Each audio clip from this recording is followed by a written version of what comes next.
awesome.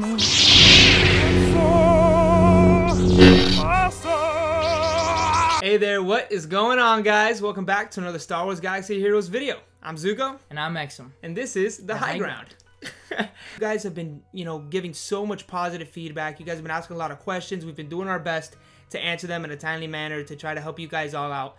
And we're really enjoying the feedback you guys are giving us. We're loving the questions you guys are asking.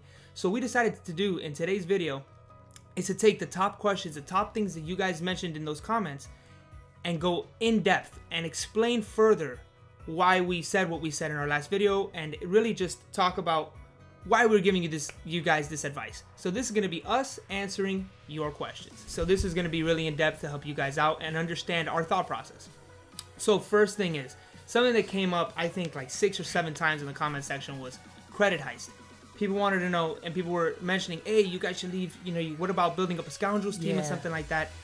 And, we mentioned a couple Scoundrels in our last video, and this is our take and why we decided not to go so in-depth in it in the video. I mean, it was already a pretty long video, but what it is that, in our opinion, when you're a new player, I never really understood it. When I was a new player in this game, I never really had a problem with credits.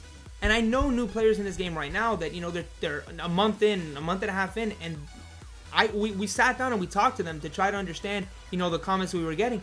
And a lot of them told us, we don't really have a problem. I have 10 million credits. I have 15 million credits. Yep. Because, guys, it's all about, your level span. What makes credits go by so fast nowadays when you're, in the upper levels of this game is you're having to level up characters. That cost to get one from 1 to 85 is like, what, 8.6 million or something like that? A couple million, yeah. Just to get them up there. So that is when you really start to lose out on credits. So the reason that we didn't really explain Scoundrels and really go in depth in Scoundrels is, other than the credit heist, they're not very important in this game. They're not very necessary. And for the longest time, me and Exum got away with doing the second or third of the phases of the credit heist. Getting 750k, twice in a day is fantastic. As you go playing further, as you get your Raid Han, as you get these other characters, you'll be able to complete the credit heist easily. Yeah. Like, it was funny because a lot of you guys were bringing up Lando.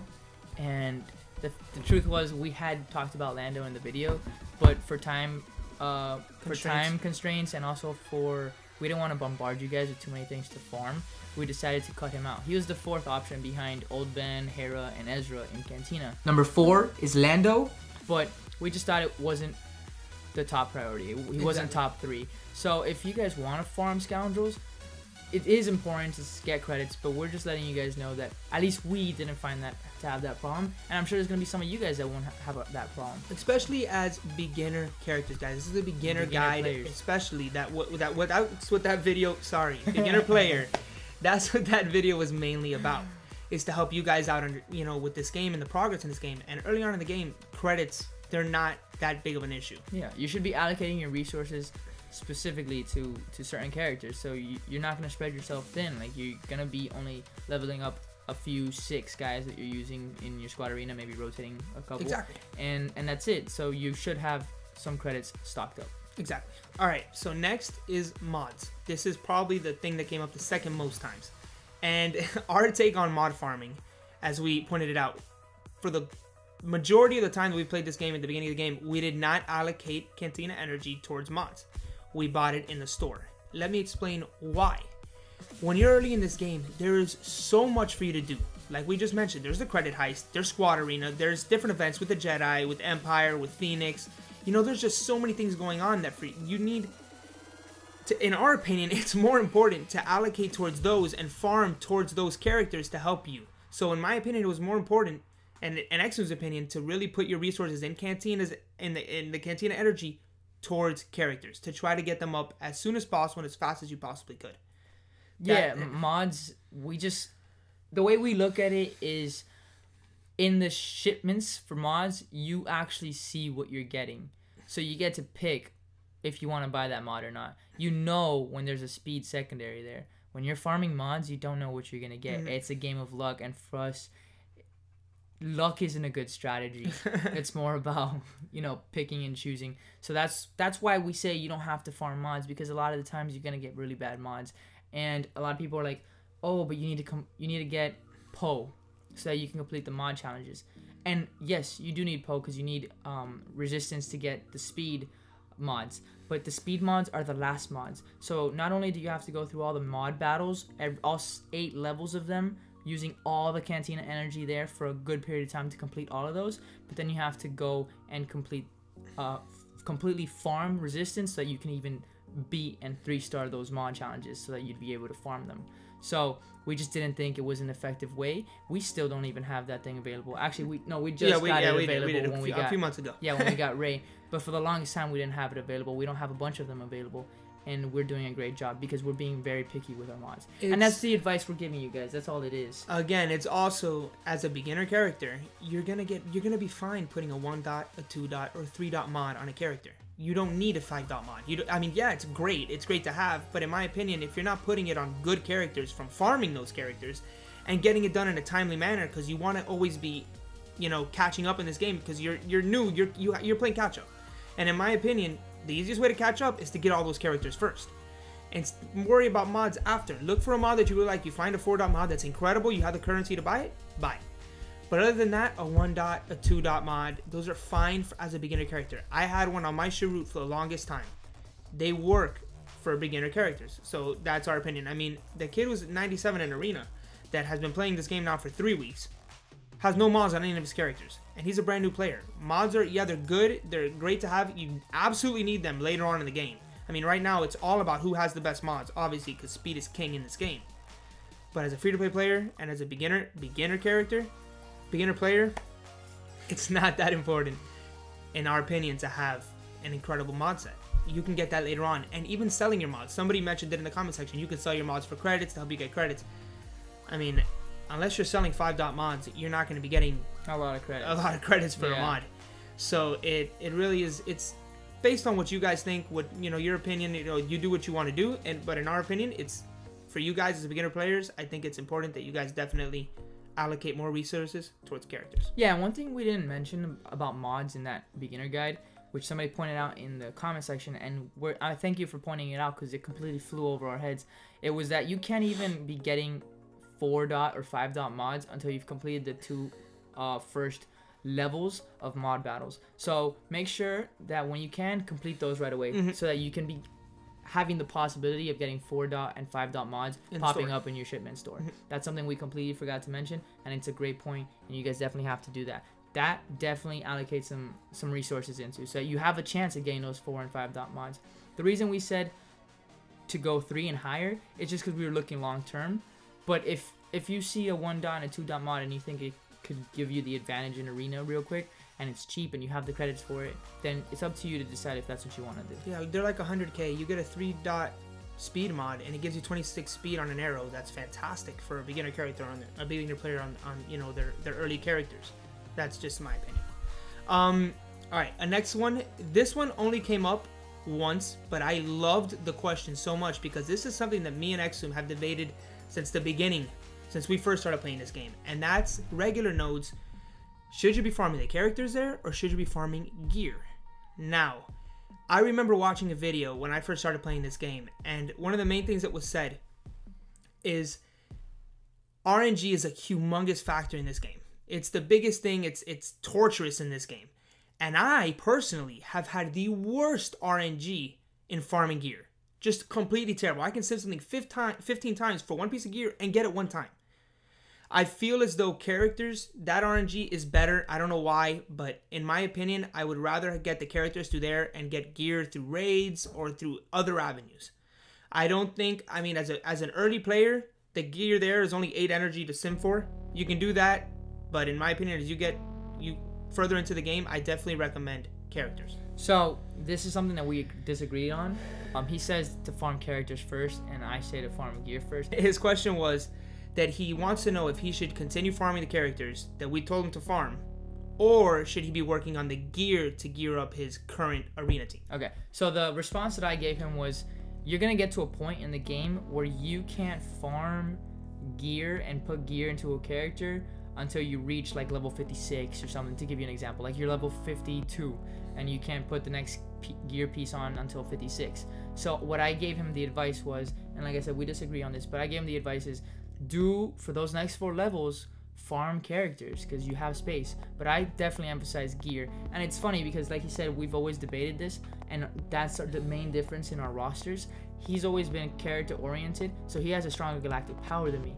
But I've always been specifically towards gear and focusing on my top heavy roster and focusing on like a certain amount of characters, so my arena team would blow his out of the water. So that's the difference between our two things. Like his galactic power, we've been playing like the same amount of time, and he has like 150,000 more than I do, and that's like a big difference once you get over the 1 galactic power. So it's just, how is it that you want to do it? We both differ on this opinion, but those are the two ways you can look at it for real.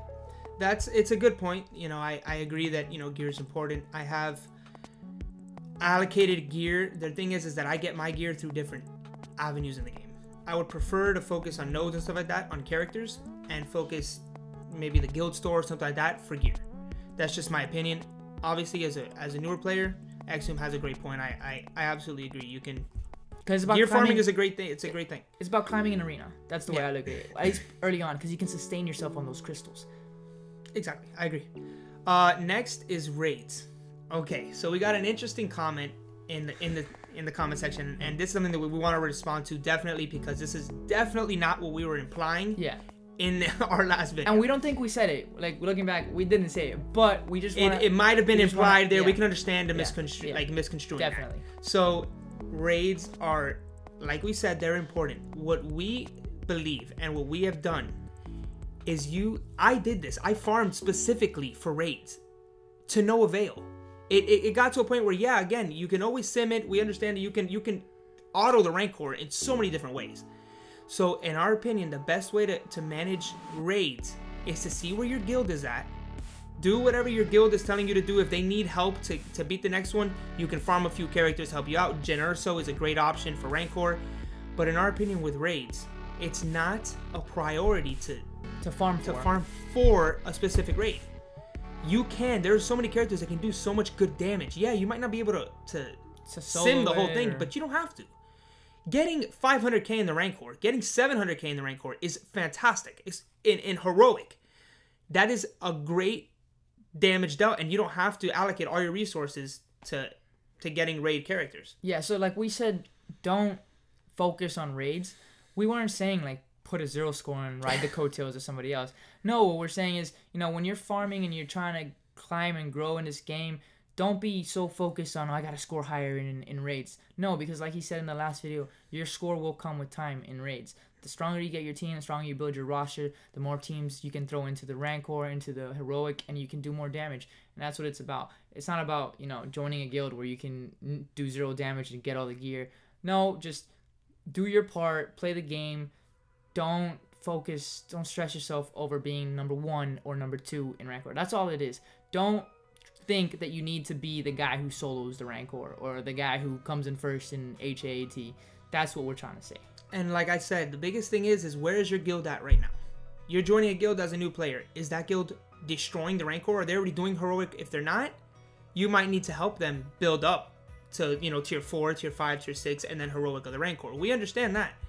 But if you're going into a guild that already can, you know, destroy even tier 6, by you just doing what we've told you in that last video, by you building up those characters, by you building up your roster, you're helping out your guild. Yeah. That in and of itself is enough to help out your guild. It's not about riding coattails. You're not putting in 0 damage. Now, if your guild is soloing, you have 50 people who can solo it, and putting in 0 damage, I don't think it's really a difference. It's better for the 49 people who can solo it, who get higher position than you and get better gear. So that's what we think on raids. It's not necessary to farm specifically for raids. Yeah, and like he said, if you're following our advice and you're really focusing on your arena team and focusing on gearing characters, you're gonna be strong and you're gonna be able to do damage. And that's all it's about. All right, and our last topic is early fleet. Early fleet we spoke about in our last video, and we got a specific question on our fleet and how he should manage fleet arena. Again, I'm gonna say exactly what I said in the last video because I think it's extremely important. I think it's a great tip for you guys that we didn't listen to early on. We didn't have an incentive. We didn't have an incentive. Now you do, guys. Everybody prioritizes characters. We've told you to do that, except in Fleet Store. everybody prioritizes characters. Why not take a different avenue? Why not put a little bit more emphasis on something else that you know nobody's going to be doing to help you get more crystals? Because while other people are all about characters, you can be finishing top 10 in Fleet Arena and getting 200, 300, 400 crystals. It'll help you so much. It's the same thing as you doing that in characters, except you're doing it in ships. And all those crystals will end up transferring over to helping you get better characters. It makes so much sense to do it that way. Yeah. We had a lot of comments about people saying, oh, you guys should have focused on the TIE pilots. We did mention the TIE pilots, and maybe you got lost in the thing, so we just want to emphasize that right now. The TIE pilots are great ships. They're some of the best ships in the game. Especially early ships. Yeah, and they're early farms. They're characters that are good. They're characters that you're going to need, whether it's for BB-8 or Empire for R2-D2. So, and you're going to need Darkside ship to farm Zetas. So those are characters that you definitely should, if you can farm the ships, farm those characters. Those are characters definitely we should have put more emphasis on. We were just giving you guys, we wanted you to get double your bang for your buck. Exactly. By saying farm Phoenix and their ships. We thought those were more important, and we still do think those are more important, so that you guys can also get the Chimera, which is a great ship, and get the Thrawn event done, all that. So that's all we were trying to do. We were just trying to tell you, okay, these are more important because you can climb an arena, you already have the gear for those characters, and you're going to be able to complete this legendary event for the best capital ship in the game. So definitely focus on Phoenix, like we said, but do not rule out the TIE pilots. They're great ships. They're great characters. Yeah, guys. So it's just, just put it this way. Everybody, obviously, there's a lot of players in this game with a lot of differing opinions. Everybody's going to want to do this or do this or do this. So it's hard to find something that pleases everybody. We just wanted to make a video to help you guys in the best way possible capitalize on everything you have in this game. It's a lot of time constraints in this game. They stop you at certain points. So make sure that you're doing the best you can to use those resources to the best of your ability. And we felt that that's what happened. And hopefully that this really helps a lot of you guys out, this list, because these were great comments. And, you know, we got back to them, but we felt the video would help you guys more because it'd reach a lot more people. Because maybe some of you guys were reading the comments, you're like, oh man, these guys are making great points, but you didn't want to comment and ask us. Exactly. So we're making this video for you guys. And last thing that I just thought of, you guys. So you said, oh, you guys said farm Faust, First Order Stormtrooper, but you didn't say farm First Order TIE Pilot. And the reason we said that was because First Order TIE Pilot has been added to fleet shipments. Yes. So it's something that you can do when you're there. We didn't think it was as hard to start farming him from the beginning as it is as hard to do First Order Stormtrooper. So that's just the last thing I think we just wanted to touch on because I just remembered that. Exactly. And so hopefully this provided better insight into our minds. Yes. Because you guys have been asking a lot of questions, and we love the fact that you guys want to know our opinions. Yeah. We think that is so cool. Yeah. So hopefully we're really helping you guys out. This is the way that we think. This is what has gotten us to the point that it's gotten us in this game.